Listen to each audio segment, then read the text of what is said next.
هنتكلم النهارده عن ريفيو لصابونة الحواجب. الحواجب بتلاقوا دلوقتي كل الميك اب ارتست بقى بيستخدموها. طب طريقتها ازاي، عيوبها، مميزاتها، بنستخدمها ليه؟ ده اللي هنقوله في الفيديو ده. صابونة الحواجب في منها اشكال وانواع كتير جدا، في زي اللي معايا دي ب35 جنيه، ومعاكوا لحد 200 و300 و400 جنيه، وفي كمان بيوصلوا ل1000 جنيه. بقى هي وظيفة صابونة الحواجب دي، صابونة الحواجب وظيفتها ان هي تثبت شعر الحواجب اكتر فترة ممكنة، عشان الحاجب ما يتحركش معانا وما ينزلش وما يطلعش، يبقى ثابت في مكانه اطول فترة ممكنة.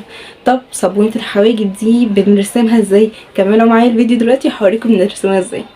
لكم دي الصابونه اللي انا هعمل لكم عنها ريفيو. انا مش هتكلم عن نوع الصابونه دي بالظبط، او هديكم النوع يعني ريفيو عن النوع ده بالظبط يعني، لا انا هديكم ريفيو عامه عن صابونه الحواجب واضرارها وعيوبها. ده النوع اللي انا هستخدمه دلوقتي وانا بظبط معاكم حواجبي، وهنتكلم كده ونفضفض في النص. بصوا هي مكتوب عليها دي سي ماك كده من بره. دي شكلها في منها هي الوان، بس يعني نفس الفكره، هي نفس الحاجه بس الوان من بره، في منها بينك واخضر واللون اللي انا جايباه ده. فتعالوا اوريها لكم من جوه. بصوا اهي كده نفتحها من جوه. بصوا اول ما نفتحها هنلاقي فيها لزق اهي، هي صغننه شويه بس بتسرح الحواجب كويس جدا. بعد كده هنلاقي جوه برضو الصابونه نفسها. الصابونه دي كانت ب35 جنيه، هي لسه لحد دلوقتي ب35 جنيه وقت ما هتشوفوا الفيديو. بصوا بقى انا هفتحها كده، هتلاقوا الصابون ناشف شويه، يعني مش هتعرفوا تستخدموه كده، لازم تشغلوه. ممكن تشغلوه بميه وممكن تشغلوه بميه الورد. انا بفضل ميه الورد، ودي اللي هستخدمها معاكم دلوقتي. اهي ميه الورد. ميه الورد دي انا كنت حاطاها في التلاجة عشان انا بحب احط على الوشي قبل ما احط الميك اب. بصوا اهو هبتدي بقى ان انا ارش، وهبتدي دلوقتي ان انا اخد من الصابونه وابتدي بقى ايه ان انا اسرح حواجبي. انا بحب الاول ان انا انزل كده في الشعر، بعد كده ارفع. ليه بعمل الخطوه دي؟ عشان الصابون يبقى دخل في الحواجب كلها. بصوا انا خلاص كده كاني جلفت الشعرايه كلها بالصابون. ابتدي دلوقتي بقى ان انا ارسمها.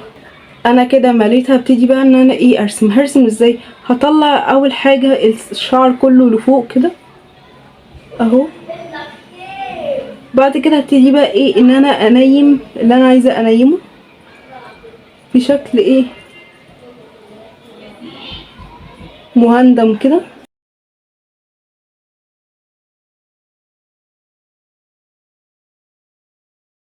بس كده انا مجرد بس نزلت الشعر، بعد كده وقفته، وبعد ما وقفته جبته كده على جنب عشان انيم اللي واقف قوي، بحيث ان انا مثلا انيمه نص نومه مثلا.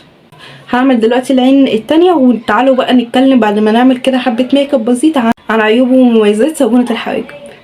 بس كده وريتكم نرسم الحواجب ازاي. تعالوا دلوقتي اقول لكم عيوب ومميزات صابونة الحواجب. اول حاجه صابونه الحواجب زي ما قلنا في منها انواع كتير جدا، في منها انواع معروفه وغير معروفه، والنوع ده هو مش ماركه، بس انا حبيت اجيبه اجربه قدامكم عشان اعرفكم الريفيو الكامل. ازاي بقى صابونه الحواجب؟ صابونه الحواجب هي ممكن ما نشتري دي ونشتري مثلا صابونه الجليسرين، لان هي بتثبت الحاجب لو عندنا مشوار طويل عايزين نعمله لوك بروفيشنال زي اللي انا عاملاه دلوقتي. وهتلاقوا على فكره اللوك ده تحت في القناه، انزلوا اعملوا لي سبسكرايب وروحوا شوفوه. بتثبته لاكتر فتره ممكنه، بتخلي شكل الميك اب حلو كده مهندم، ما نبقاش عاملين لوك جميل جدا ونلاقي الحاجب نازل. حاجات كتير بتضايقنا في شكل الميك اب في الحواجب. كمان لما نيجي نرسم الحواجب بالجل او البودرة او اي حاجة، بنلاقي الحاجب بيتحرك، فبعد ما بنرسم بيطلع تحت وبينزل فوق، فالرسمة بتاعتنا ما بتبقاش مظبوطة.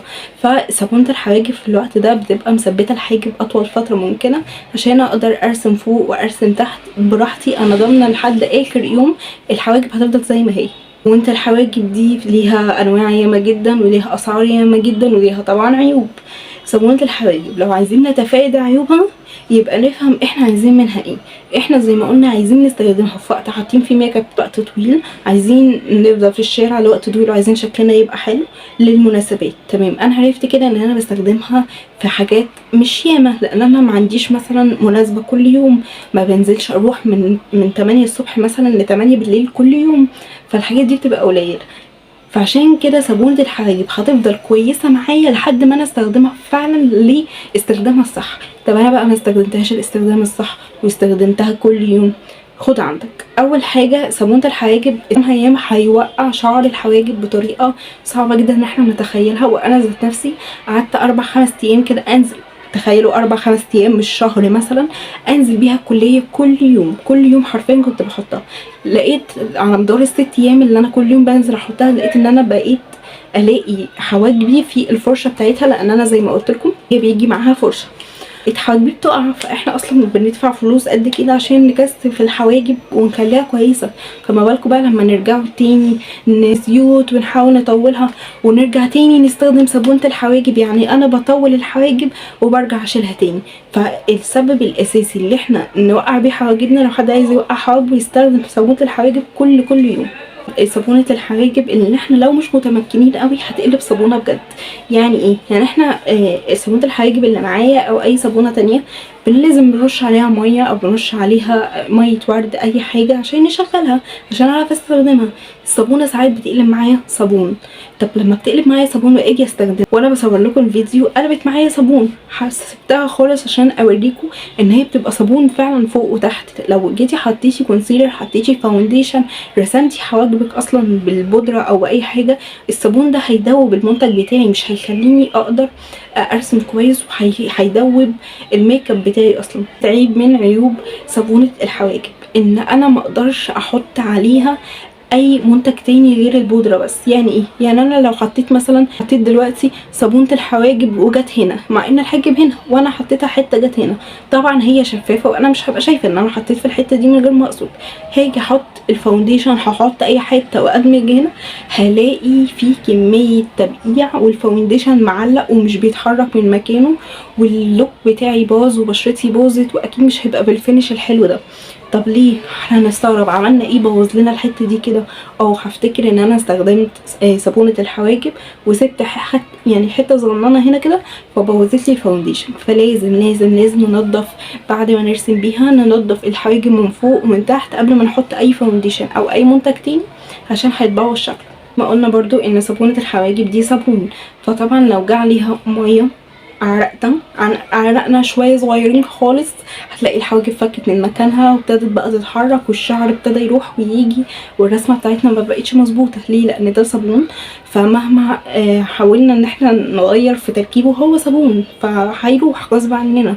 فاكيد بقى العيب الرابع والاخير ان انا مش هقدر ارسم بعد ما حطيت الفاونديشن، لان انا زي ما قلت في مشكله رقم 3 ان هو بيبوظ شكل الفاونديشن. فلو رسمت بعد ما حطيت الفاونديشن هيبقى مشكله وحاجه كارثيه واحنا مش هنعرف فعلا نتعامل معاها خالص. ده من المقارنه اللي انا عملتها لكم دي ان كان مميزات وعيوبه. انا بالنسبه لي صابونه الحواجب هايله للمناسبات، هايله للايام اللي ما بتتكررش ياما، هايله لو هنعمله لوك زي اللي انا عاملاه ده، هايله للحاجات دي بس.